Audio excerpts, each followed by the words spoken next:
L'exposition Jean-Paul Riopelle visite Montréal après avoir été vue à Québec, Paris, Mexico et Caracas. Elle est constituée d'un nombre impressionnant de toiles brossées entre 1946 et 1977.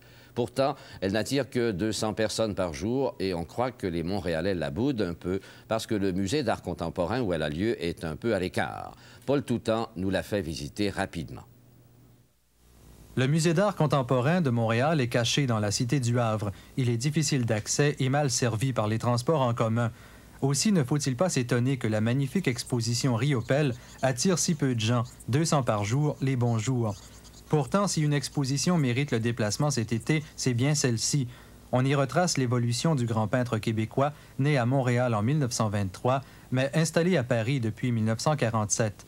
En France, d'ailleurs, Riopelle est considéré par plusieurs comme un peintre français. C'est en France que son talent a été surtout reconnu et encouragé, ce qui n'empêche pas le peintre de travailler de plus en plus fréquemment au Québec. Dans les années 50, Riopelle a été séduit par le mouvement automatiste et se signalait déjà par son refus de suivre les modes et les conventions. Il signa avec Bordua le refus global en 1948, quelques mois après son coup de foudre pour la France. Plus on avance dans cette exposition, plus on découvre à quel point la peinture de Riopelle est vigoureuse, vivante, sans jamais être agressive.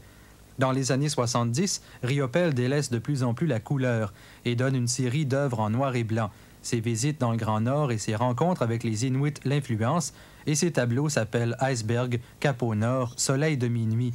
Déçu par l'incompréhension de la critique, Riopelle délaisse la peinture en 1978 pour renouer avec la sculpture. On dit qu'il a repris ses pinceaux il y a quelques semaines.